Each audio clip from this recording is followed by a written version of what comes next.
কত বাবার সন্তান দুনিয়া থেকে চলে গেল। আমরা জানি না কত শিশুরা তার বাবা মা হারিয়ে ফেললো। কেউ কেউ বলার চেষ্টা করছে যে এই ধরনের প্রতিবাদ মিছিল করে কি হবে। আমরা আল্লাহ রাসূলের এই হাদিসটির কথা একটু স্মরণ করি। তোমাদের সামনে যখন কোনো অন্যায় দেখবে, তোমাদের সক্ষমতা থাকলে তোমরা হাত দিয়ে প্রতিবাদ করবে। যদি হাত দিয়ে প্রতিবাদ করতে না পারো, অন্তর দিয়ে ঘৃণা করবে। আর এটাই হলো নিম্নতম ঈমানের পরিচয়। আমি বিশ্বাস করি ইসরায়েলরা ফিলিস্তিনিতে যা করছে শুধু মুসলমান নয়, পৃথিবীর যে কোনো বিবেকবান মানুষের এটি দেখার মতো অবস্থা থাকতে পারে না। জাতিসংঘ নামের সংগঠন যারা বিশ্বের অভিভাবক, ধিক্কার জানাই তাদেরকে।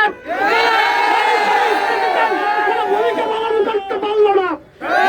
50টার বেশি মুসলমানদের সংগঠন ওআইসি ধিক্কার জানাই তাদেরকে।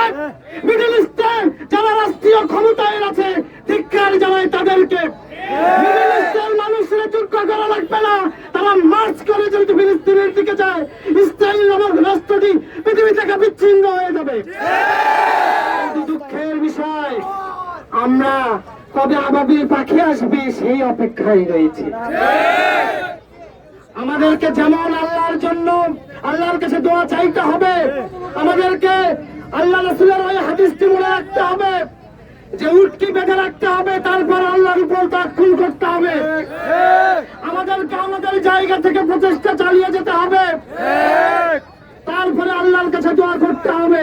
হে আল্লাহ, সারা বিশ্বের বিবেকবান মানুষ মুসলমানরা আল্লাহ এক জায়গায় সমবেত হয়েছে, তুমি ফিলিস্তিনিদেরকে রক্ষা করো আল্লাহ। আল্লাহ, তুমি এই মুসলিমদের পক্ষে তোমার রহমত তুমি বর্ষণ করো আল্লাহ। সবাইকে ধন্যবাদ জানিয়ে আগামী দিনেও আমরা এইভাবে একতাবদ্ধ হয়ে তাদের পাশে থাকবো। ধন্যবাদ। আসসালামু আলাইকুম।